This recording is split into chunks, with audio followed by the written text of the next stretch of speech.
5월 27일 금요일입니다. 역대하 20장 찬송으로 승리하다라는 주제로 말씀을 나누겠습니다. 먼저 기도를 시작하신 후 성경을 읽이 삼기 바랍니다. 꾸준한 영성을 여는 당신의 인생을 변화시킵니다.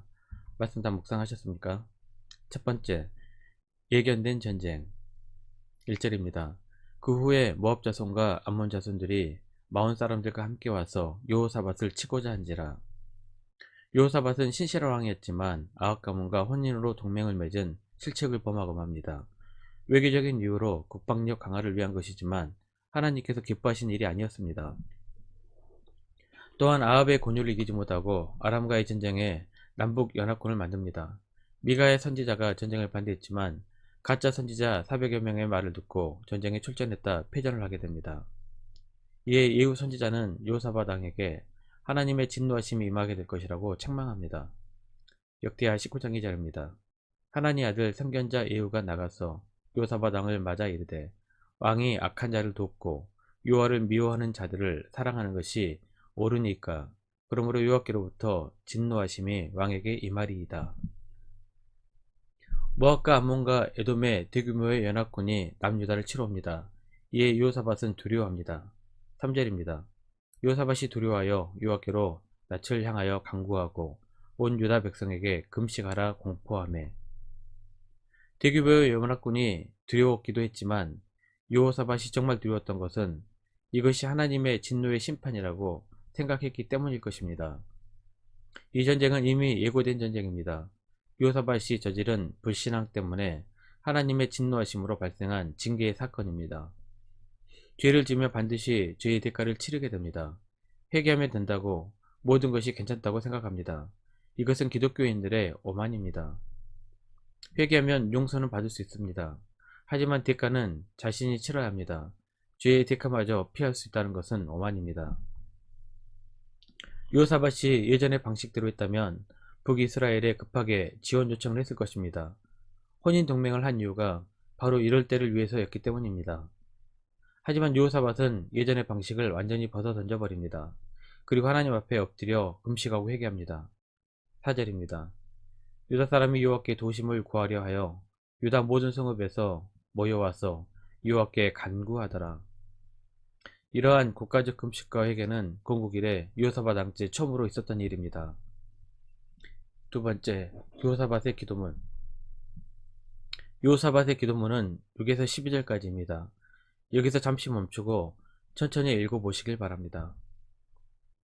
가장 먼저 하나님의 위대하심을 찬양합니다. 하나님은 유다뿐만 아니라 온 세상을 다스리시는 하나님이심을 찬송합니다. 그리고 하나님께서 아브라함과 맺으셨던 언약의 말씀을 상기합니다. 또한 성전을 통하여 약속하셨던 것을 기도합니다. 9절입니다. 만일 재앙이나 난리나 견책이나 전염병이나 기근이 우리에게 임하면 주의 이름이 이 성전에 있으니 우리가 이 성전 앞과 주 앞에서 서서 이 한란 가운데에서 주께 부르짖은즉 들으시고 구원하시리라 하였나이다.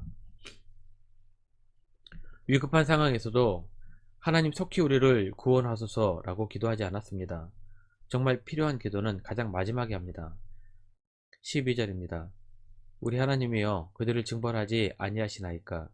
우리를 치러 오는 이 큰 무리를 우리가 대적할 능력이 없고 어떻게 할 줄도 알지 못하옵고 오직 주만 바라보나이다 하고. 내 힘으로 어쩔 수 없는 어려움을 당하게 되면 하나님 앞에 엎드려야 합니다. 이왕이면 전 교인이 또한 가족 모두가 그 사건 앞에 합심해서 기도해야 합니다. 시편 50편 15절입니다. 환난 날에 나를 부르라. 내가 너를 건지리니 내가 나를 영화롭게 하리로다. 하나님께 기도하는 것은 꼭 필요한 것이지만 처음부터 끝날 때까지 주시옵소서로 끝나는 기도는 이제는 벗어났으면 좋겠습니다. 우리의 죄를 회개하고 하나님의 절대 주권과 능력을 찬양하고 하나님의 말씀으로 기도해야 합니다. 주시옵소서는 가장 마지막에도 됩니다. 여호사밧의 기도뿐만 아니라 성경에 나오는 기도문의 대부분이 그렇습니다. 평면목을 통해 계속해서 말씀과 기도의 훈련을 하신 우리 교우들의 기도문도 이렇게 성숙했으면 좋겠습니다. 세 번째, 찬송의 전쟁 14절입니다. 여호와의 영이 회중 가운데서 레이 사람 야하실에게 임하셨으니 그는 아삽 자손 마따냐의 현손이요 여이엘의 중손이요 브나야의 손자요 스가랴의 아들이더라. 유다의 모든 사람들이 하나님 앞에 서서 부르짖었더니 하나님께서 응답하셨습니다. 야하시엘이 아삽의 자손이라는 것을 보니 찬송을 담당했던 사람이었을 것으로 추정이 됩니다. 역대상 25장 1절입니다. 다윗이 군대 지휘관들과 더불어 아삽과 헤만과 여두둔의 자손 중에서 구별하여 섬기게 하되 수군과 비파와 재금을 잡아 신령한 노래를 하게 하였으니 그 직무대로 일하는 자의 수요는 이러하니라. 야하시엘이 성령 충만하여 온 유다 백성에게 두려워하거나 놀라지 말라고 하나님의 말씀 전합니다. 15절입니다. 야하시엘이 이르되 온 유다와 예루살렘 주민과 요사밧 왕이여 들을지어다. 여호와께서 이같이 너희에게 말씀하시기를 너희는 이 큰 무리로 말미암아 두려워하거나 놀라지 말라.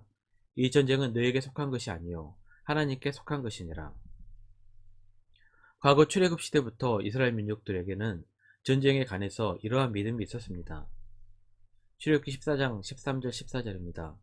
모세가 백성에게 이르되 너희는 두려워하지 말고 가만히 있어서 여호와께서 오늘 너희를 위하여 행하시는 구원을 보라. 너희가 오늘 본 애굽 사람을 영원히 다시 보지 아니하리라. 여호와께서 너희를 위하여 싸우시리니 너희는 가만히 있을지니라. 이번에도 유다의 온 백성들은 전쟁은 하나님께 속한 것임을 목격하게 될 것입니다. 유다 민족은 이러한 하나님께 경배하고 찬송합니다. 모압 연합군과 전쟁의 특징은 찬송입니다. 18에서 23절까지는 전쟁을 하는 모습인데 유다 민족이 하는 것이라고는 경배하고 찬송하는 것이 전부입니다. 22절입니다. 그 노래와 찬송이 시작될 때에 여호와께서 복병을 두어 유다를 치러 온 암몬 자손과 모압과 세일산 주민들을 치게 하심으로 그들이 패하였으니 유다 민족들은 전쟁에 승리한 이후에도 찬송을 합니다. 28절입니다. 그들이 비파와 수군과 나팔을 합주하고 예루살렘에 이르러 여호와의 전에 나아가니라.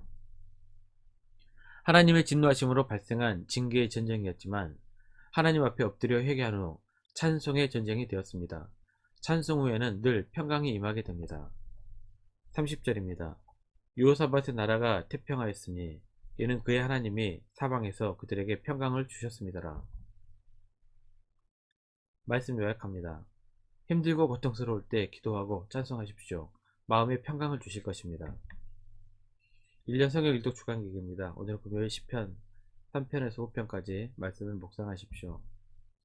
5월 중보 기도 제목입니다. 5가지 기도 제목 충분히 기도하시고 교회와 개인 기도 시간을 가지시기 바랍니다. 가정에서 기도하시기 힘드신 분들은 교회 나오셔서 주중 기도 시간을 이용하시면 됩니다. 새벽 6시부터 밤 10시까지입니다. 하루 30분 최소를 하시기 바랍니다. 그러면 여러분의 삶이 변화될 것입니다. 이 영상을 다 보신 분들은 확인 문자를 보내시거나 유튜브에 댓글로 달아주시면 정기적인 영상 훈련에 도움이 될 것입니다. 오늘 하루도 승리하시기를 기도합니다.